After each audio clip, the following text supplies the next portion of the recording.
you know, a lot of it's luck and timing, but you got to be ready for it. You know, when that moment shows up and like, you know, you get thrown the ball, it's like, you know, here you go. You've been practicing for this moment, you know, now it's your chance. Yeah. So that's really it. And, so this podcast is about you, your journey in music, and how you got to where you are now. Awesome. Sounds good.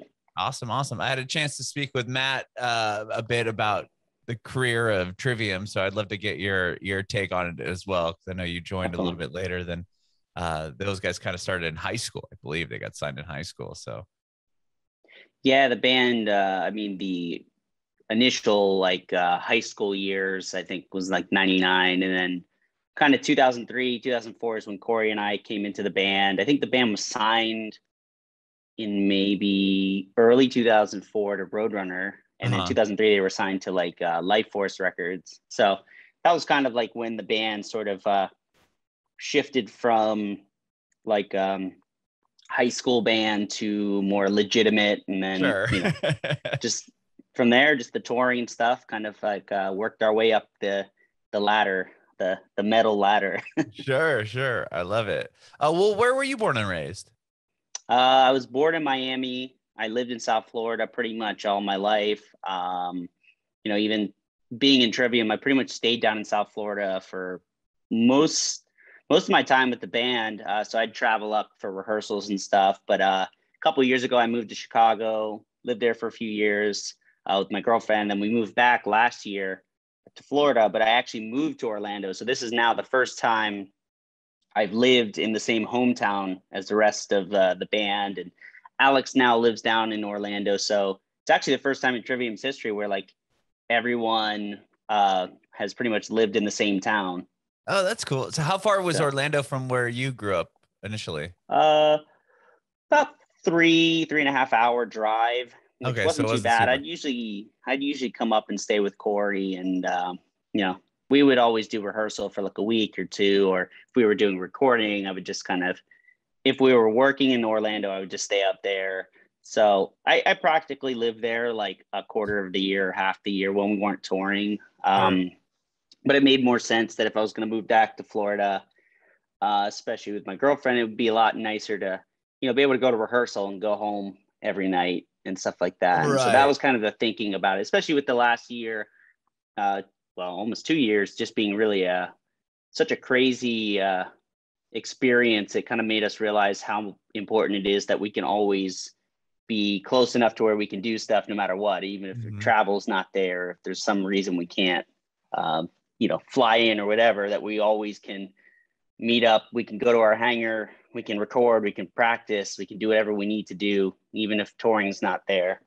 Sure. Yeah, you guys have that hangar now, right? Yes. Matt was talking to me about that before it really kind of officially launched. That's amazing.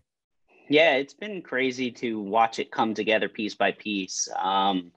You know, we made sure to kind of document that as well. And I think once we get done with this tour, we have some ideas of stuff we want to do. So we'll be able to kind of, I guess, show it off properly and kind of show what we want to do with it. Outside of just obviously our rehearsal and storage space. You know, we have a lot of ideas, and maybe next year we're going to try to build out the studio side of it. That's going to be a project itself. So that's kind of the next big phase. That's awesome. That is so awesome. Well, let's talk about you born and raised in obviously South Florida, but how did you get into music?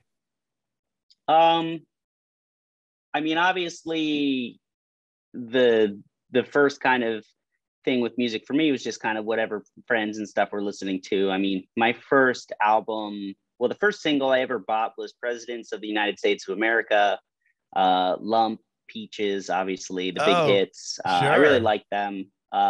Did you buy that record or just the singles? No, it was just the singles back then. I feel like that was still at that point where, like, you know, records were like $18-20. So like, you know, a single might be still like $5. So I'd buy what I liked.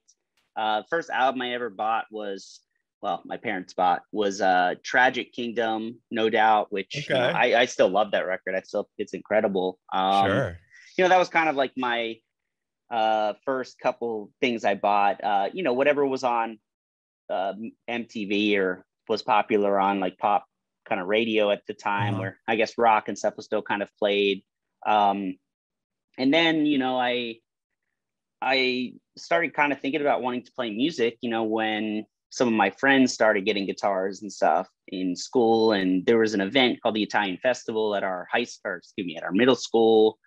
You know, I wanted to play that. And so my friends and I all kind of picked instruments. I picked bass, started learning music, and played our first show at the Italian Festival, played like For Whom the Bell Tolls, Blink-182, The Offspring, you know, that kind of stuff. So it was like a kind of a mishmash of stuff, you know, but once I kind of discovered Metallica, that was sort of like the point where I started to kind of define like what I liked in music more so than just like trying a little bit of everything and seeing what I could do and stuff. And it just kind of moved from there. You know, once I got into them, it's like, then you discover Megadeth, you discover Slayer, and it just sort of like kept digging for more and more stuff.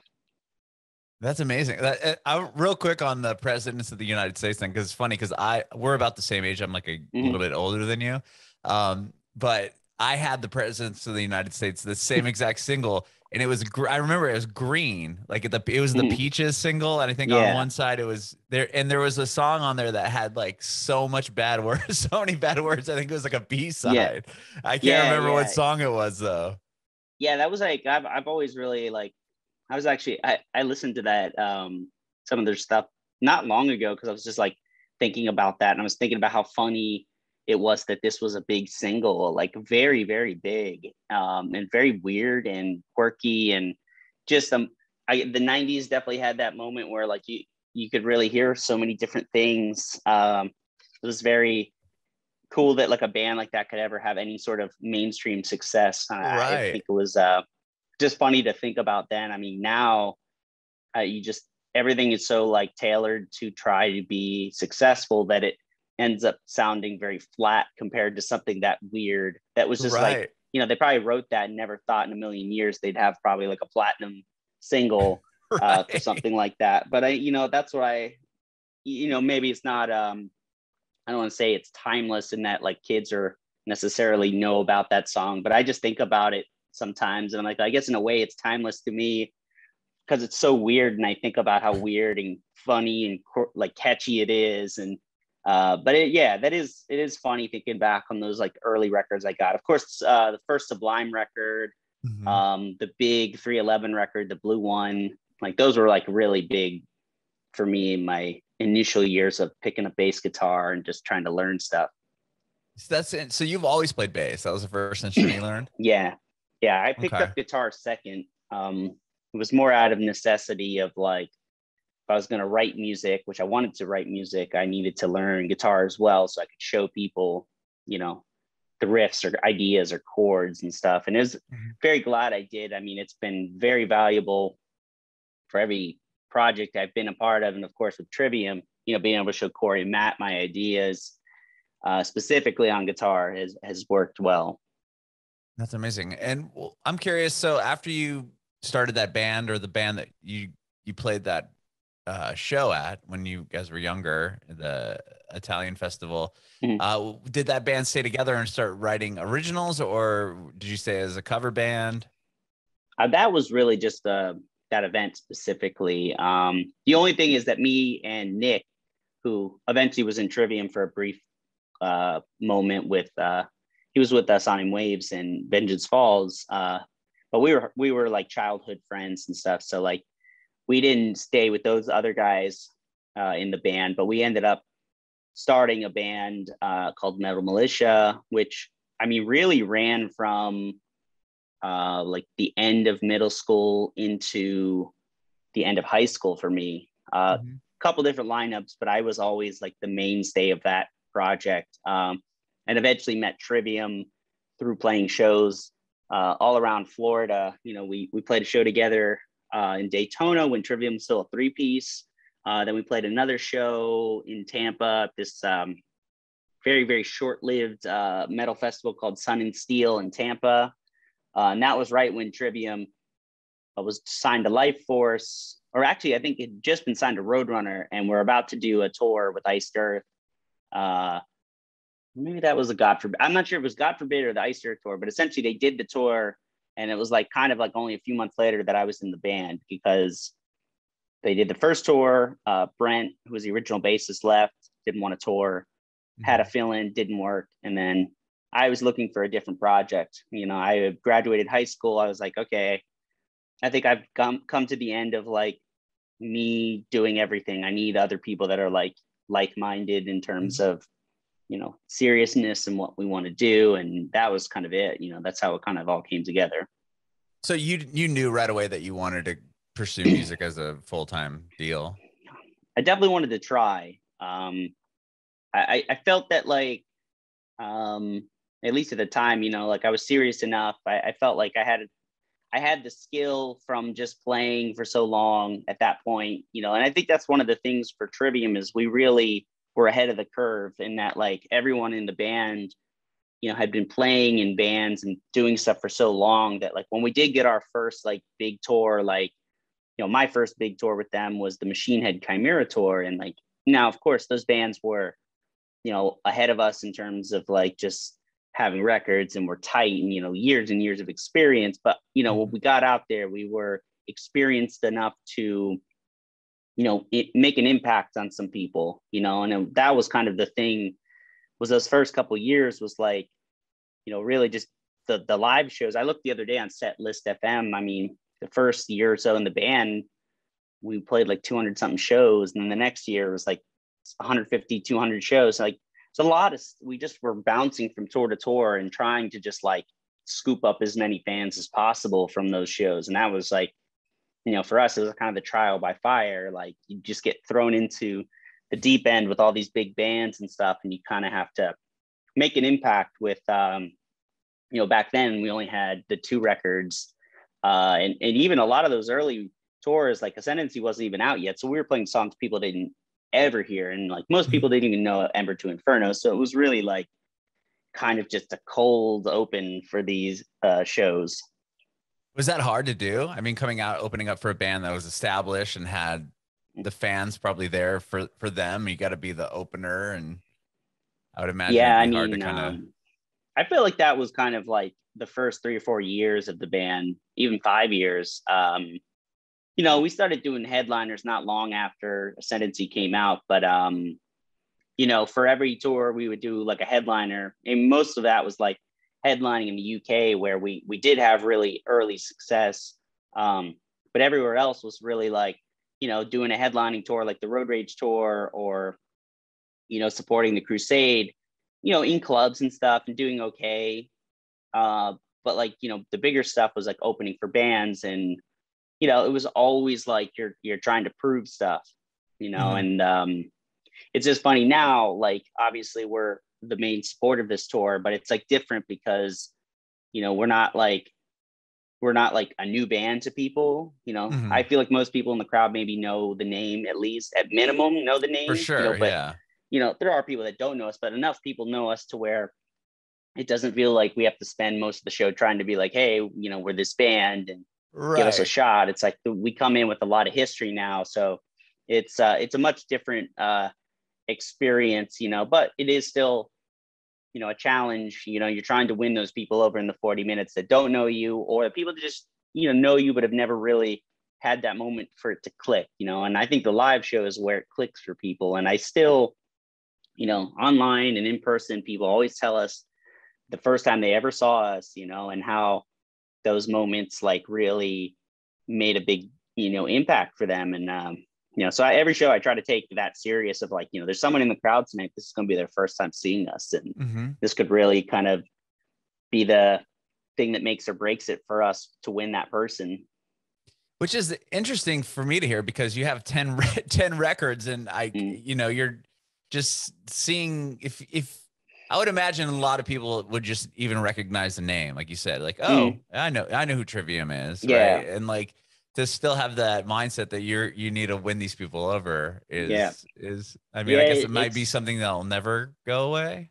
No, I don't think so. I mean, I feel like at this point now, I'm not as surprised, but you think you've like won every single person that you could, you know, and you realize there's just such a big audience out there. There's so many people that don't like know too much about you. Like outside of like big bands, they may know, they might not, you know, they don't maybe go looking for a lot of the bands below the headliners, you know. Mm-hmm. So like you got to be one of those bands that makes an impact. You know, when we were doing Knotfest the other day, and there's so many good bands on the bill, it's like I want our set to be one that they remember, you know, at the end of the night, you know, after Slipknot plays their set, and obviously going to be the highlight of the day, probably just with like the spectacle and just, you know, them being such a great band. But it's like I want people to leave and go, Slipknot was great, and you know, I want our name to be also on that list of bands they remember, because sure, you know, you're up against so much good stuff happening. And so yeah, it's a good challenge, and I mean, we take it, you know, serious. And you know, even on this tour, same thing. It's like Megadeth, Lamb of God, Hatebreed, you know, everyone's such a great band in their own right, so we have to like do our best to break through and you know, have something special that people leave with. Mm-hmm, for sure. I want to back up a little bit here with Ascendancy and you playing on that record. How did that come about? Like, obviously you knew the guys from tour or playing shows early on, but how did your link happen to, you know, playing with them and joining the band, and how did that all kind of come together? So when we did the show in Tampa together, they were about to go on tour. I think it was with God Forbid and All That Remains. And I had like pretty much my mom was really helping us as a sort of like manager type figure of the band, you know, obviously with clubs and stuff, because we were all underage, you know, right. You kind of have to have an adult to help deal with a lot of that stuff. Wasn't Matt's dad doing the same thing for them? Okay. Matt's dad did the same thing. So there was a lot of similarities between our situations, which I think was kind of unique at the time, because we were both bands that like were playing stuff that wasn't really popular with like people our age. You know, Metal Militia was definitely a little more thrashy than Trivium. Mm-hmm. And Trivium, especially in the early years, was really like sort of kind of Gothenburg, kind of more metalcore type sound, you know, but there was a little thrash as well with that. So there was like kind of this like similarity of like two bands in Florida doing something kind of similar. So we kind of just kept in touch, if anything, for just doing shows together in the future. And then I met Jason Sukoff, who had done Ember, who had done the Blue Demo. We kind of became friends. And that was really, I feel like, just the connection between like my mom and Matt's dad kind of doing the manager stuff, and Jason Sukoff being kind of a link as well. That was kind of like set up the, you know, essentially the scenario of like, you know, the guy not working out on that Iced Earth tour created the vacancy. And I was like there, you know, I was ready for it. I was there. I was willing to relinquish being the front man, being the, you know, the main guy of my project, to being a part of the project, which I wanted anyway at that point, because I was like, it's very tough to do stuff like by yourself, you know, and it's very frustrating when people aren't on the same page as you. And I mean, anyone that's ever been in local bands will know exactly what I'm talking about. You know, there's different varying degrees of seriousness with it. And of course, you know, local band, you're not making much money. So you got to really be either want to do this, or, you know, you just probably will take it as a kind of a hobby type thing. And I was not going to be a hobbyist with this. I wanted it to be serious. And so it was like the stars really aligning for us with that. And we did the tour with Machine Head Chimera, the Road Rage tour. We were the baby band on Roadrunner, unknown really for the most part. We didn't even have a record out on Roadrunner yet. So we were this new band. Like, I think the video for Like the Flies was out. Not the Ascendancy version, the one from Ember, the demo version. So I wasn't even on that one yet. But then Pull Harder came out. Not on that tour, obviously, but Pull Harder, you know, we pretty much recorded the video, I think, for Pull Harder around then, I want to say. Or, yeah, it was just essentially we did that tour and like went right into Ascendancy. And then it was like recording it, waiting for tours. Felt like, you know, there was a 2-month gap where it was like nothing happened. It felt like, you know, when's this going to happen? And then, we got our wish. 2005, it was like every single tour thrown at us. A week with Dillinger Escape Plan. Wow. 2 weeks with Danzig. A couple weeks with Fear Factory. Road Rage tour in UK. A week with Chimera. In the States. Just like really kind of like turning Huge. one-off weekend, week-long, 2-week tours into like solid touring.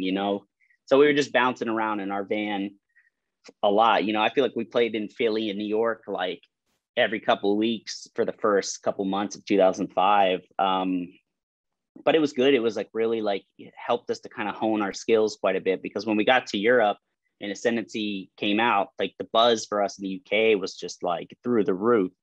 And so like that Road Rage tour in the UK was just a breakthrough. It was just like, again, the stars aligned, the moment was there and we were ready for it. And I think to me, that's always been like the big thing I've noticed. It's like, a lot of it's luck and timing, but you got to be ready for it. When that moment shows up and like, you get thrown the ball, it's like, here you go. You've been practicing for this moment, now it's your chance. Yeah. So that's really it. And, we've been lucky that we've had a lot of good timing, and maybe it's just because we've been around a long time, you get more chances for it. But we've always been like, we got to be ready when it's that time, when it's that moment. So that was kind of it. That's kind of been the story of Trivium since day one. We've been given these like really good opportunities, and for the most part, I think most of the time we've made it happen. Sure. Would you say, like, was that the first time you had been to Europe on that tour? Or had you been prior? I had been to Europe like with family. My dad's from Italy, so we had some family over there, and okay. so I had been there, but much different to play a show there. But my first tour there was the tour, the Road Rage tour. It was like us, 3 Inches of Blood, and Still Remains, and it was just like crazy, like playing shows here. To people that like on the other side of the world that probably knew your songs. Yeah, it was. And the first leg of it was in the UK. And, it was kind of, it was funny because I'm like, those shows were just off the wall. Like you knew right away something was up, because like it felt like we were the main headliner, and we weren't. It was like all the bands were essentially supposed to rotate. But after like a show or two, we started closing all the shows in the UK, because it was just like undeniable that there was something happening for us with that record.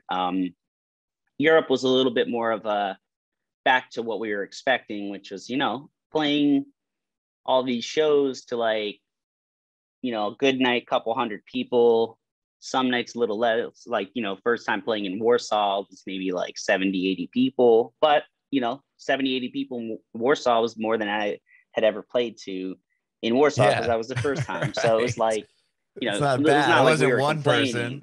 No, it was still great. It was still fun to play those shows and do the press. And, it was important because you had to kind of get over there and do it. But then at the end, the big finale was Download. And, the kind of like a kind of part of the Trivium lore now of that show. It's almost like mythical at this point, in the UK. Was like we got asked to open the main stage on the Saturday, so we had to drop a show or two in Europe. And at the time, Roadrunner wasn't super stoked on that. We had to cancel a couple shows in Europe. It was not fun to tell people, oh, you're not coming to this show. But we had to get to UK a day early, because the show was originally on that Sunday. We were playing the third stage with everyone else, but we got asked to do the main stage. So we show up on that Saturday, and obviously people have seen the videos and stuff. It was like 30,000-40,000 people showed up to come here and see this band that everyone was talking about for the last few weeks. Because if you didn't see us on the Road Rage tour, the maybe couple thousand people that saw us at those Road Rage shows told everyone about the Road Rage shows. And like leading up to Download, like 5-6 weeks later, it was like a wildfire, spreading. And there was a lot of interest in us. There was a lot of interest in the Ascendancy. It was like a really kind of a crazy moment, to experience that level of attention and praise definitely, it was exciting, and it was a lot of fun to be a part of. I'm sure Roadrunner wasn't too upset after that. No, definitely right away. It was not a problem after that. Cause I mean, the debut in the UK was great. And I mean, it was only, like I said, it was just set it off. I mean, everything, like we had a silver record and a gold record in no time, which was really wild for us. Like we were not expecting that. And then we had 2 headline tours that we did on Ascendancy in the UK, both completely sold out.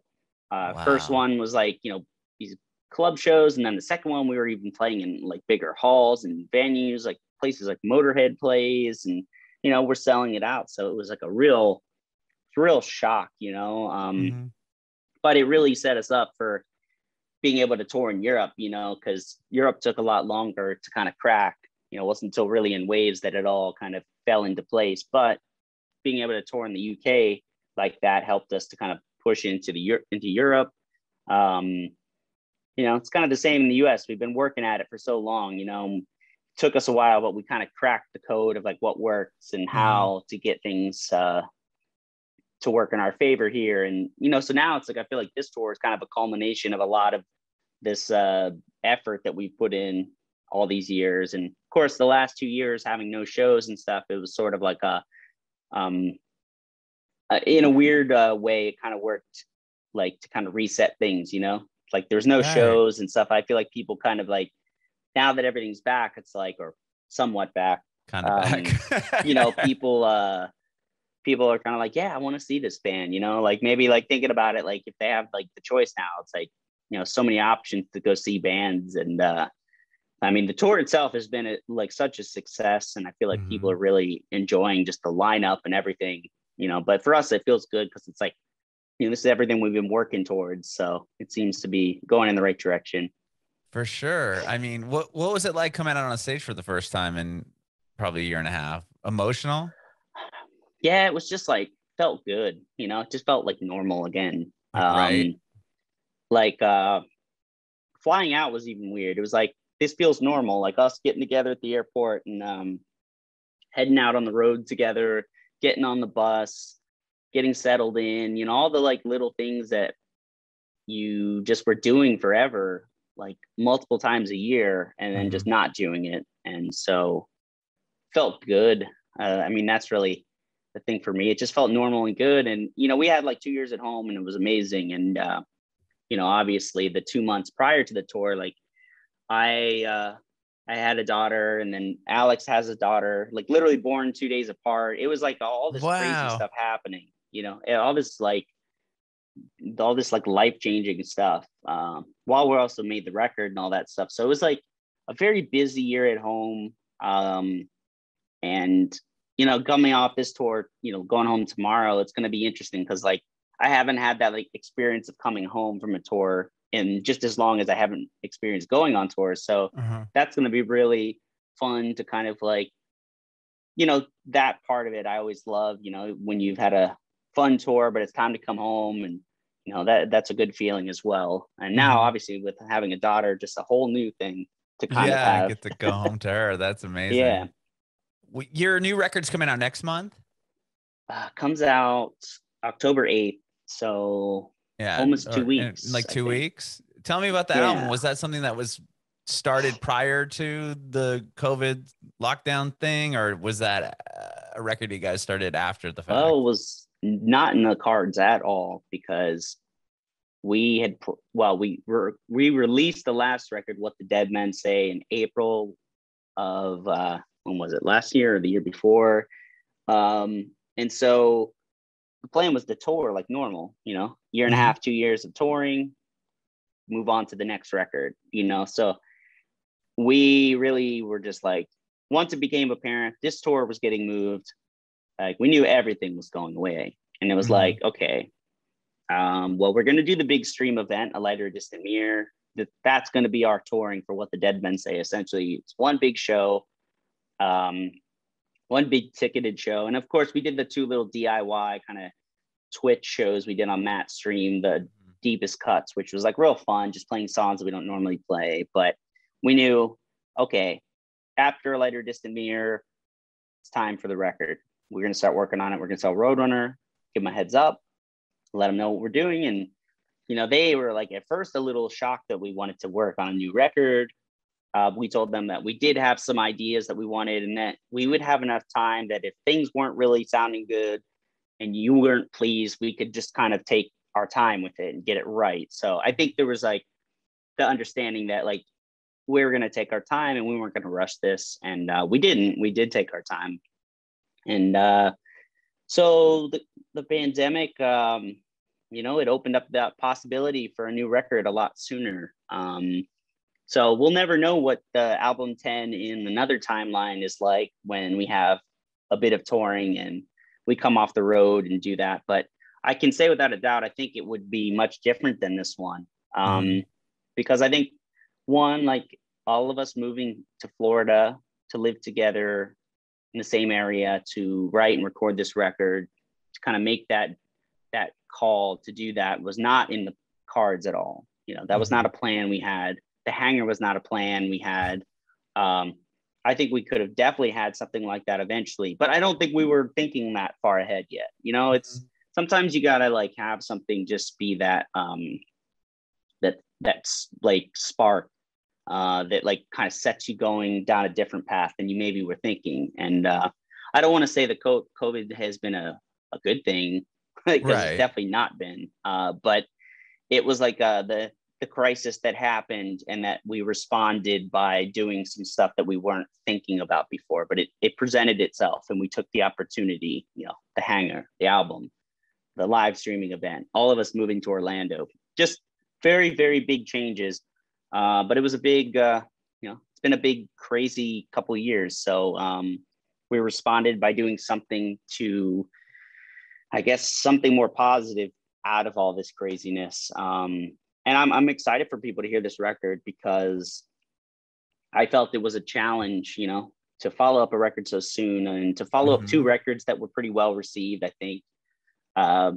For us, we're in a kind of a new space. I think we're in a place where like people look at us and they see a band that's like very consistent and delivers when it's time. And, you know, I didn't want to like feel like we dropped the ball at all. I don't want the bar that we've been raising consistently for the last two records to like dip a little bit and be like, we know what the last record was a little better. Maybe they should have waited a little bit. Maybe they rushed it too much. And I'm glad that people that have heard it have pretty much said that like those kind of fears were alleviated very quickly when they heard the record and just how much more dynamic, how much heavier, and just the, I guess the scope of like the record and the ambition and what we were trying to do was pulled off. So I'm happy with that because we took the time and it was nice living with it, but I'm happy for people to hear it soon. You know, that's the best. Like when people actually hear it and be like, okay, these guys have been, this is what they've been up to. Right. How quickly did the record come together? Was it something that you guys spent quite a bit of time on? Fairly quickly. I mean, we started writing in August together. I mean, we all had like riffs and ideas, and like honestly, if tomorrow someone said to write a song, we could have a song because like we always have riffs and ideas. So like, there's no shortage of any of that. The main thing with a record is figuring out what the vibe is going to be, what the direction is. For me, that's the big key. Is like the first song or two dictates it. If first song or two doesn't feel right, you know, it's not going to go. You just can't like just throw a bunch of songs together. I always feel like when you write with purpose, it just results in much better like recording process. You're not going off on tangents. You're not wasting time on stuff. Like once we had like the first song, which I think was Fall Into Your Hands, it was like, okay, well, this sounds like a lot like it's going to be a little bit more ambitious. One of the things I suggested to everyone in the band when we first started was that we not get too crazy with like trying to over demo stuff ourselves and come in with like full ideas and concepts. Let's try to jam this stuff in the loosest possible form, meaning just, you know, have some ideas, a place to start from, but from there, let's just write riffs in the room. Let's just like take our time with it and, you know, give ourselves a little time to build these songs, especially the longer ones, and, you know, have time to like write lyrics and get good vocals and stuff. And we did some demos with vocals at my place with Matt, and then we get Josh involved, and it's pretty much like we had Josh pretty much to ourselves for like a couple months. So we just like went into Full Sail, Orlando, and pre-production turned into the actual recording. And we took like a good week for pre-production with Josh, which is actually a long time for us, because normally we're pretty like ready to go when we hit the studio. So it was like we intentionally slowed things down a bit. We weren't trying to like break any Guinness Book of World Records with like how fast we could do it, because we had no touring. So it was like, it's going to take as long as it takes. And we didn't even get the final mix and master until probably like April or May, because Josh had a couple things he had to do. So he had to take a break from mixing for a couple weeks, and then we started back up and we got that done. Then we got the master. Then we didn't like exactly how the master sounded because of the mix, something on the mix. So we went back and we actually adjusted a couple things. Then we got another master, and then we got it ready. And we were just like, the painting was done by then. It took about 3 months.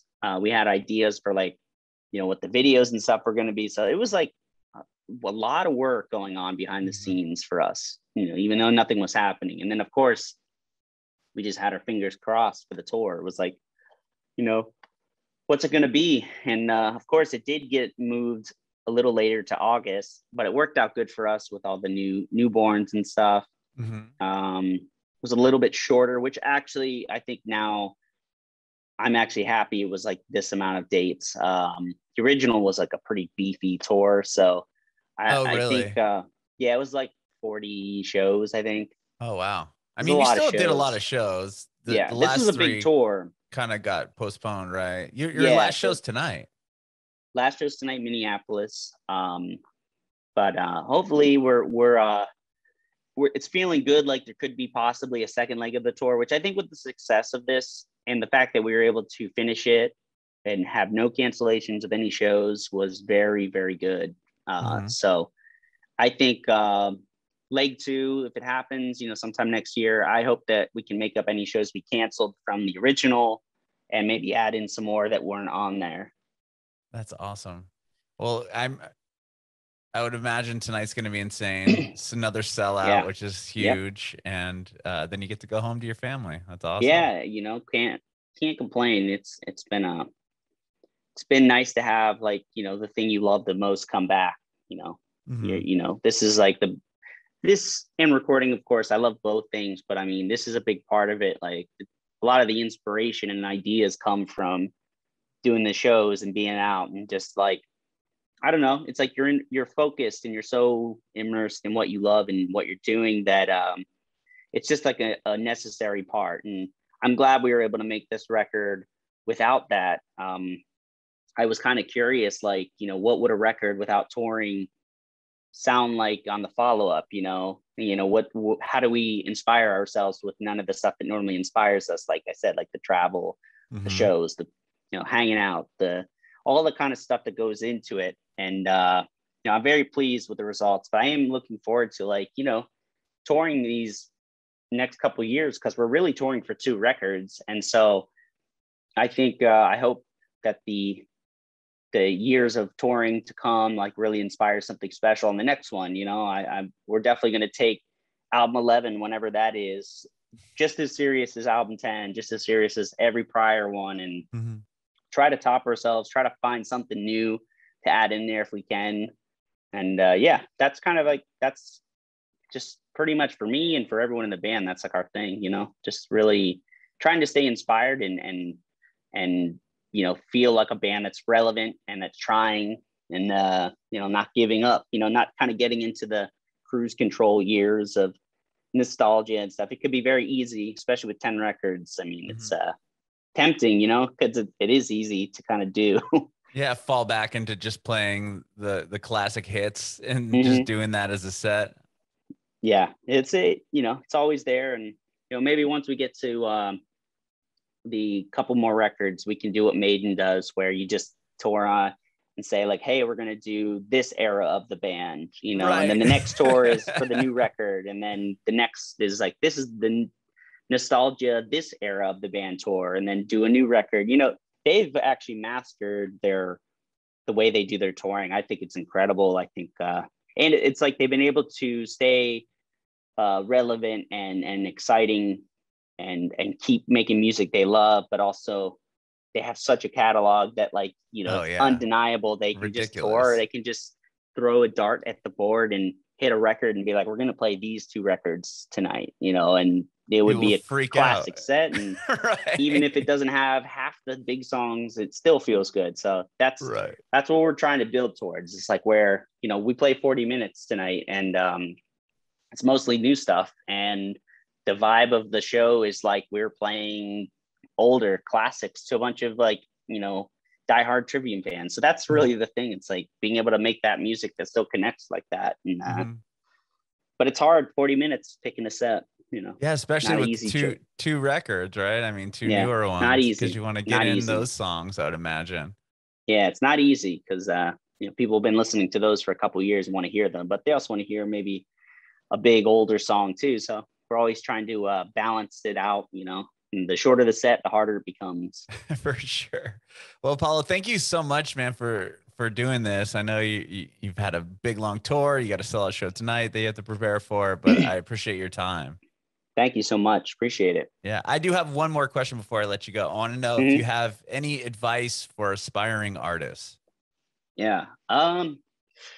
Well, I mean, it's definitely, it's like, on one hand, it's never been easier to make music. It's never been easier to distribute the music and stuff like that. But to get people to care is a very tough thing, even for a band our size and with the resources that we have.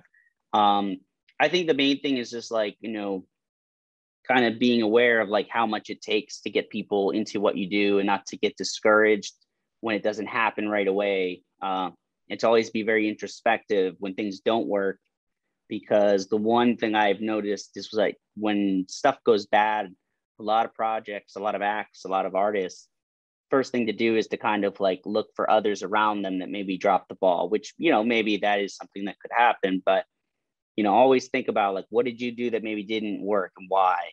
And not to, like, always look for someone else to kind of put that blame on if it doesn't work, you know, because I think what you'll learn is you'll learn something about yourself and your music and your project that maybe you needed to change or update, or maybe you needed to focus on more, you know. That's always a big thing. So stay introspective, never lose, like, sight that you're, like, the main thing, you know. And that's, like, a lot of the I guess the sort of, like, decisions and stuff should fall on you, you know. Don't always look for someone else to kind of pin the blame on with stuff. So I think that can work on any level. I don't think that's just necessarily, like, a big band thing. Like, if you're in a local band, you know, same thing, you know, just always stay grounded and introspective with your project.